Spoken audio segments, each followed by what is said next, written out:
ಮೆಡ್ಸಕ್ಕೆ try ಮಾಡಿದಾಗ ಆ size ನೋಡಿ ಈ ಆನೆ ಮುಂದೆ ಹೋಗಲೇ ಇಲ್ಲ. ಇನ್ನೊಂದು ಆನೆ ಇತ್ತು, ಇನ್ನೊಂದು ಆನೆ ಮುಂದೆ ಹೋಯ್ತು. ಸ್ವಲ್ಪ ಈ ಆನೆ ದೂಡ್ತು ಅದಕ್ಕೆ.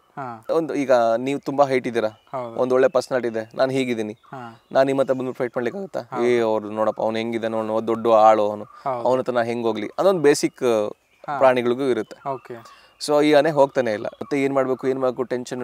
ಥ್ಯಾಂಕ್ಫುಲಿ ನಾವು ಈ ಕ್ಯಾಚರಿಂಗ್ ಟೀಮ್ ಏನ್ ಬಂದಿತ್ತಲ್ಲ, ಅಭಿಮನ್ಯು ಆನೆ ಬಂದಿತ್ತು. ಸೊ ಅಭಿಮನ್ಯು ಆನೆ ಬೇರೆ ಟೀಮ್ ಜೊತೆ ಹೋಗಿತ್ತು, ನಮ್ಮ ಟೀಮ್ ಜೊತೆ ಬಂದಿರಲಿಲ್ಲ.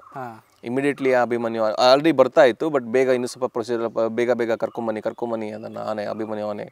So Abhimanyu is a hero.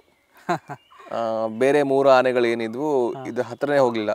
ಮಾವತರು try ಮಾಡ್ತಾ ಇದ್ದಾರೆ, ವೆಟರ್ನರಿ ಡಾಕ್ಟರ್ಗಳೆಲ್ಲ ಮೆಡ್ಸು ಅಂತ ಹೇಳ್ತಾ ಇದ್ದಾರೆ. ನಾವು ಇಟ್ಕೊಂಡಿದೀವಿ, ಹಗ್ಗ ಬಿಡಬೇಡಿ ಅಂತ, ಬಿಕಾಸ್ ಅದು ಮೇನ್ ಹಗ್ಗ ಅಲ್ಲ. ಸೊ ನಮ್ಮ ಪುಣ್ಯಕ್ಕೆ ಅದು ಬೇರೆ ಆನೆಗಳಿದ್ರಿಂದ ಅದ್ರ ಜೊತೆ ಸ್ವಲ್ಪ ಇಂಟ್ರಾಕ್ಟ್ ಮಾಡ್ತಿತ್ತು, ನಮ್ಮ ಕಡೆ ಬಂದಿರಲಿಲ್ಲ. ನಾವು ಮರಕ್ಕೆ ಹಾಕಿ ಮರದ ಹಿಂದೆ ನಿಂತ್ಕೊಂಡಿದ್ವಿ. ಸೊ ಎಷ್ಟೇ ಈ 3 ಆನೆಗಳು ಟ್ರೈ ಮಾಡಿದ್ರು ಅದು ಹಿಮ್ಮೆಟ್ಸಕ್ಕಾಗ್ತಿಲ್ಲ. ಫೈನಲಿ ಅಭಿಮನ್ಯು ಬಂದ ತಕ್ಷಣ ಜಸ್ಟ್ ಸ್ಮಾಲ್ ಒಂದು ಫೈಟ್ ಅಂತ ಏನಲ್ಲ, ಜಸ್ಟ್ ಒಂದು ಮಾಮೂಲಿ ಸ್ಮಾಲ್ ಬ್ಯಾಟಲ್ ಅಷ್ಟೇ, ಫ್ಯೂ ಮಿನಿಟ್ಸ್ ಮೆಡ್ಸಕ್ಕೆ ಟ್ರೈ ಮಾಡಿದ್ರು. ಆ ಆನೆಗ ಅದು ಕೂಡ same size, same as Abhimanyu.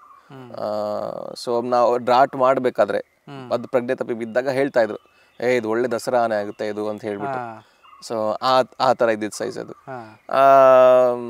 ಅದಾದಮೇಲೆ ಅದು ಅಭಿಮನ್ಯು ಬಂದಮೇಲೆ ಸ್ವಲ್ಪ ಲೈಟ್ ಫೈಟ್ ಆಯಿತು, ಅದಕ್ಕೆ ಹಿಮ್ಮೆಟ್ಸಕ್ಕೆ ಟ್ರೈ ಮಾಡಿದ್ರು.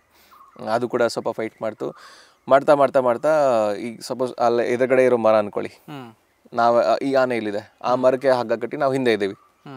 ಮಾಡ್ತಾ ಅದು ಅಭಿಮನ್ಯು ಆನೆ, ಈ ಆನೆ ಆ ಮರ ಪಕ್ಕನೇ ಬಂತು, ಮರದ ಹಿಂದೆನೇ ಇದ್ದೀವಿ ನಾವು. ಹಗ್ಗ ಬಿಡ್ಬೇಡಿ ಅಂತ ಹೇಳ್ತಾ ಇದ್ದಾರೆ. ಏನಾಯ್ತು, ಫಾರ್ ಅ ಸೆಕೆಂಡ್ ಅಭಿಮನ್ಯು ಆನೆ ಹಿಂದೆ ಹೋಗ್ಬಿಡ್ತು. ಈ ಆನೆ ಸ್ವಲ್ಪ ಜಸ್ಟ್ ಒಂದು ಅಪ್ಪರ್ ಹ್ಯಾಂಡ್ ಅಂತಾರಲ್ಲ ಆ ಥರ ಮರ ಇದ್ದಿದ್ದರಿಂದ ಆನೆ ಮಾವತನ ಕಾಲಿಗೂ ಗಾಯ ಆಯಿತು, ಅಭಿಮನ್ಯುಗೂ ಸ್ವಲ್ಪ ಸ್ಮಾಲ್ ಜಸ್ಟ್ ಒಂದು ತರ್ಚದಾಗ ಆ ಥರ ಆಯಿತು. ಅಭಿಮನ್ಯು ಹಿಂದೆ ಹೋಗ್ಬಿಡ್ತು. ಒಂಥರ ಆನೆ ಫುಲ್ ಲೂಸ್ ಆಗಿರೋ ಥರ, ಅಂದರೆ ಎಲ್ಲ ಕಟ್ ಲೂಸ್ ಆಗಿರೋ ಟೈಪ್ ಆನೆ. ಅಭಿಮನ್ಯು ಹಿಂದೆ ಸರ್ಕೊಂಡ್ಬಿಡ್ತು. ಆ ಮರದ ಹಿಂದೆನೇ ನಾವಿದ್ದೀವಿ. ನನ್ನ ಮುಂದೆ ನಮ್ಮ ಸೀನಿಯರ್ಸ್ DRF ಒಂದು 4 ಜನ ಇದ್ರು, ಅವ್ರ ಹಿಂದೆ ಇದ್ದೇನೆ, ನಾನು 5ನೇವನು. ನನ್ನ ಹಿಂದೆ ಮತ್ತೆ ಬೇರೆ ಸ್ಟಾಫ್ ಇದ್ದಾರೆ. ಅದು ಸಡನ್ಲಿ ಮುಂದೆ ಬಂದ ತಕ್ಷಣ ಹಗ್ಗ ಹಿಡ್ಕೊಂಡವರು ಒಂದು 20-25 ಜನ ಹಗ್ಗ ಹಿಡ್ಕೊಂಡಿದೀವಿ. ದೇ ಆಲ್ ಸ್ಟಾರ್ಟೆಡ್ ರನ್ನಿಂಗ್, ಎಲ್ರು ಹಿಂದೆ ಮುಂದೆ ಯಾರೂ ಇಲ್ಲ. ಕಾಡನೆ ಜಸ್ಟ್ ಹಿಂಗ್ ಮುಂದೆ ಬಂದಿದ್ದಷ್ಟೇ ಆಯ್ತಾ, ಜಸ್ಟ್ ಒಂದು ಫ್ಯೂ ಮೀಟರ್ಸ್ ಮುಂದೆ ಬಂದಿದ್ದು. ಹಿಂದೆ ನೋಡ್ರಿ ಯಾರು ಇಲ್ಲ, ಹಗ್ಗ ಬಿಡ್ಬಿಡಿ ನಾವೆಲ್ಲ ಹಗ್ಗ ಹಿಡ್ಕೊಂಡಿದೀವಿ, ಏನ್ ಮಾಡ್ಬೇಕು ಗೊತ್ತಿಲ್ಲ, ಏನೋ ಅಂತ ಹಗ್ಗ ಹಂಗೆ ಇದೆ ಕೈಯಲ್ಲಿ. ಹಿಂದೆ ನೋಡಿದಾಗ ಯಾರು ಇಲ್ಲ. ಬಟ್ ಐ ಮೀನ್ ಆಬ್ವಿಯಸ್ಲಿ ಒಂದು ಆನೆ ಬಂದಿದೆ ಅಂದ್ರೆ ಯಾರ್ಯಾದ್ರು ಹೆದರ್ಕೊಂಡು ನೋಡ್ತಾರೆ, ಎಲ್ರು ಸುತ್ತಮುತ್ತ. ಅಂದ್ರೆ ಹಗ್ಗ ಹಿಡ್ಕೊಂಡೋಗ್ಬಿಟ್ಟು ಬೇರೆಯವನು ಎಲ್ಲ ಇದ್ರು ನೋಡ್ತಾ ಇದ್ರು, ಅವ್ರು ಕೂಡ ಹಿಂದೆ ಹೋಗ್ಬಿಟ್ರು. ನಾವು ಹಿಡ್ಕೊಂಡಿದೀವಿ, ನಾವ್ ಏನ್ ಮಾಡಿದ್ರು ಗೊತ್ತಾಗ್ತಿಲ್ಲ, ಹಗ್ಗ ಬಿಟ್ರೆ ಹೋಗುತ್ತೆ, ನಾವ್ ಹಿಡ್ಕೊಂಡಿದೀವಿ 4 ಜನ ಮಾತ್ರ ಹಗ್ಗ ಹಿಡ್ಕೊಂಡಿರೋದು. ಆ ಮೂಮೆಂಟ್ ಅಲ್ಲಿ ನನ್ಗೆ ಏನಾಗ್ತಿದೆ, ಐ ಮೀನ್ ಅದನ್ನು ಪ್ರೊಸೆಸ್ ಮಾಡ್ಲಿಕ್ಕೆ ಆಗ್ಲಿಲ್ಲ ನನಗೆ. ಸೊ ಬಟ್ ಇಮಿಡಿಯೇಟ್ಲಿ ಮತ್ತೆ ಅಭಿಮನ್ಯು ಮತ್ತೆ ಬಂದ, ಅದನ್ನ ಮೆಟ್ಟಿಸ್ದ.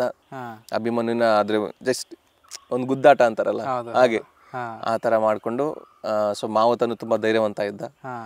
ಸೊ ಅವನು ಮೆಟ್ಸ್ಕೊಂಡು ಮತ್ತೆ ಬೇರೆ ಎಲ್ಲ ಮತ್ತೆ ಬಂದು ಹಗ್ಗ ಹಿಡ್ಕೊಂಡು ಅದೆಲ್ಲ ಹಗ್ಗ ಕಟ್ಟಿ ಮತ್ತೆ ಅದನ್ನ ಆನೆನ ಹೇಳ್ಕೊಂಡು ಹೋದ್ವಿ.